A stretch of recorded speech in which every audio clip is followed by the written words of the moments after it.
Hello friend, সবাই কেমন আছো? আশা করি সবাই ভালো আছো। আমিও ভালো আছি। তো চলে এলাম আবার একটা নতুন ব্লগ নিয়ে, অনেকটা লেটেই, কারণ একটু ব্যস্ততার কারণে ব্লগটা পোস্ট করতে পারিনি। তো দেখতেই পাচ্ছ এখানে নাড়ু করছে সবাই, ইভেন আমিও ছিলাম। আর আমাদের বাড়িতে পুজো ছিল, তাই এখানে রান্নাবান্না চলছিল বিভিন্ন রকমের। ঠিক আছে, সেগুলোই তোমাদের সাথে শেয়ার করলাম। দেখো এখানে কী কী রান্না হবে সেগুলো সব রাখা আছে, সেগুলোই দেখাচ্ছিলাম তোমাদেরকে। তারপরে দেখো এদিকে বাঁধাকপি কাটা ছিল। ঠিক আছে, তো তারপরে চলে এসেছিলাম আমরা লুচি করতে। তো এদের দুজনকে তো তোমরা দেখেইছো, কারণ ওরা সবসময় আমার সাথেই থাকে। তো আমি লুচি ভাজছিলাম, আর ও বেলে দিচ্ছিল, আর ও বসেছিল। ঠিক আছে, তো দেখো লুচিগুলো ভাজা হচ্ছিলো, সবাই খাবে সেই জন্যই, সকালের খাবার। ঠিক আছে, তারপর দেখো তোমাদের দাদা এতটাই কাজ করে হাঁপিয়ে পড়েছে, মুখ ধুচ্ছিল। আর এদিকে আমার ভাই, আর এটা আমার একটা কাকা হয়, আমাদের পাশেই বাড়ি। তো বিছানাটা দেখো এতটাই নোংরা হয়েছিল, আমিও ঠিক সেই যেভাবে দেখো না ফোনে ম্যাজিক করে, আমিও তুড়ি মেরে ঠিক এভাবেই বিছানাটাকে গুছিয়ে ফেললাম। তো সবাই বলো কেমন লাগছে ঘরটাকে গোছানোর পর। তো তারপরে দেখো আমাদের, এদের তো দেখবে সবসময় এরা আমার সাথে থাকে। তো তারপরে দেখো আমাদের ঠাকুরটাকে আমরা সব পরিষ্কার করেছিলাম, যেহেতু বাড়িতে পুজো ছিল। তো সাজানোর পরে তোমাদেরকে দেখাবো ঠিক কেমন লাগছে ঠাকুরটা, ওয়েট করো।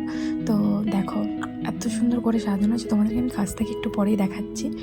আর ওটা ওই যে বসেছিল ওটা আমাদের গুরু বাবা, তো উনি আমাদের পুজো করেন। তো দেখো ঠাকুরটাকে এত সুন্দর করে সাজানো হয়েছে, এমনিই চোখ ভরে যাবে দেখলে। তো ওখানে উনি পুজোয় বসবেন বলে মা ওখানে গুছিয়ে দিচ্ছিলো সব কিছু, মালা টালা দিয়ে। তারপরে ওনারা ওখানে বসবে পুজো করে টরে নিয়ে, তারপরে ওনারা এখানে গান করতে বসবেন বলে ওইগুলো দিতে হয়, সেগুলো আমার শ্বশুরমশাই দিচ্ছিল। তো দেওয়ার পরে ওনারা ওখানে পুজোয় বসবেন। এই যে আমার বাবা, তিনি এখন আর নেই, আর যেখানেই আছে ভালো থাকুক, সুস্থ থাকুক, ভগবানের কাছে এইটুকুই প্রার্থনা করব, কারণ ওনার আমাদের বাড়ি শেষ আশা ছিল। তো যাই হোক, এই দেখুন আমাদের ঠাকুরটাকে এত সুন্দর দেখাচ্ছে সাজানোর পরে, কি বলবো। আর এখানে এই যে ফলমূল সব কাটা হচ্ছে, এগুলো ভোগে দেওয়া হবে, আর ওই হাঁড়িতে করে আমাদের বাড়ি ভোগ হবে। আর এখানে সব চিড়ে চালা হচ্ছে, ওই যে দুই সুন্দরী সবসময় আমার সাথে থাকে, আর এটা একটা কাকিমা। আর এখানে আমরা সব ফল কেটে গুছিয়ে রেখেছিলাম, যে ফলগুলো লাগবে, আর ওই ভেতরে মালসা বসানো আছে, ওতেই মালসায় ভোগগুলো দেওয়া হবে। তো সেই ভোগের জন্য চিড়েগুলো এখানে রেডি করা হচ্ছে। এবার তোমাদেরকে দেখাবো যে কীভাবে আমাদের চিড়েটা মাখা হয়। ঠিক আছে, অনেক কিছু দেওয়া হয়, দেখো এখানে ঘি দিচ্ছে, আমি তোমাদেরকে পরে দেখিয়ে দেবো কী কী দিয়েছিল। অনেক কিছু দিয়ে এই যে হাঁড়িতে মেখে রাখা হবে, এর থেকে মালসাতে সাজানো হবে। ঘি, আদা, আরও নানান রকম 2-3 রকমের জিনিস, দুধ দেওয়া হয়, সেগুলো তোমাদেরকে আমি দেখাবো যে কী কী দিয়েছে। এখানে এই যেটা আমাদের গুরুমা, ওটা গুরু বাবা। আর এখানে ওই যে আমার 2 সাগরেদ দাঁড়িয়ে ধরে রয়েছে পেপার, তো ওর মধ্যে করে মেনলি মাখা হয় জিনিসটা। আর এই দেখো তোমাদেরকে দেখাই, এখানে আদা বাটা আছে, দুধ আছে, তারপরে ঘি, মধু, আর গোলাপ, আরও কী জল টল ছিল আমি ঠিক খেয়াল নেই, অনেক কিছুই ছিল। এই যে দুধগুলো ঢালা হচ্ছে, দুধটার মধ্যে দেওয়া হবে বলে, দিয়ে ভোগটাকে মাখা হবে। দুধ, তারপরে দুধের মধ্যে এই যে আদা বাটাটা দিয়ে দেওয়া হলো, আদা, ওর সাথে আরও 2-3 রকমের জিনিস বাটা ছিল, সেগুলো একসাথে দিয়ে দেওয়া হলো, দিয়ে মিক্সড করে নিয়ে এবার ওর মধ্যে ঢেলে দেওয়া হবে, দিয়ে ওটাকে মাখানো হবে সুন্দর করে। ওই যে তোমাদের দাদা দাঁড়িয়ে আছে, দেখেছো, কোমরে হাত দিয়ে।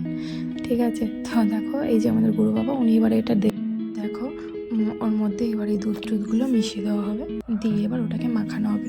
ওটা মাখানোর পরে এর মধ্যে বেদানা, তারপরে চেরি ফল, আরও 2-3 রকমের জিনিস দেওয়া হয়েছিল, দিয়ে ওগুলো দিয়ে মাখানো হচ্ছে।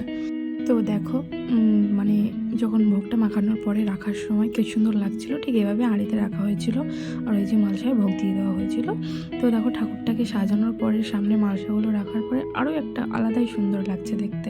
তো তারপরে এখানে গান শুরু হয়ে গেছিলো, নাচ করছিল সবাই। তো আমরা ঘুরছিলাম এখানে, বাতাসে হরিণট হবে বলেই। তো দেখো তোমার দাদার মাথায় বাতাসা আছে, তো আমরা ওখানে ঘুরবো এবার, ঘুরে বাতাসা হরিণট দেওয়া হবে। তো দেখো বাতাসা হরিণট দেওয়ার পরে সবাই কীভাবে ঘুরোচ্ছিল। তো আমি দিয়েছি, তোমাদের দাদা, মা সবাই মিলে বাতাসা হরিণট দিয়েছি, মানে সবাইকে দিয়েছি, সবাই ঘুরোচ্ছিল, মানে সবাই এতটাই ব্যস্ত হয়ে গেছিলো ঘোরাতে। দেখো আমি আমার মাকে ভিডিও করতে দিয়েছিলাম, তো দেখো ভিডিওটা আলটা দেখতে পাচ্ছ, ঠিক এটাই হয় যখন বাতাসে হরিণট হয়। তো সবাই নিশ্চয়ই জানো, ঠিক আছে। তো তারপরে সবাই এখানে নাচ করছিল, আগে সবার খাওয়া দাওয়া হয়ে গেছিলো, তো একটু ব্যস্ত ছিলাম যে কারণে ভিডিওটা করতে পারিনি, তাই তোমাদের দেখাতে পারলাম না, নেক্সট টাইম নিশ্চয়ই দেখাবো। তো ভিডিওটা কেমন লাগলো সবাই সাবস্ক্রাইব তো আগে করবে। তো কিছু ছবি তুলেছিলাম যেগুলো তোমাদের সাথে শেয়ার করলাম। কেমন লাগলো সবাই কমেন্টে জানিও। দেখা হচ্ছে নেক্সট কোনো ব্লগে খুব শীঘ্রই। ততক্ষণ সবাই ভালো থেকো, সুস্থ থেকো, সাবধানে থেকো। টাটা।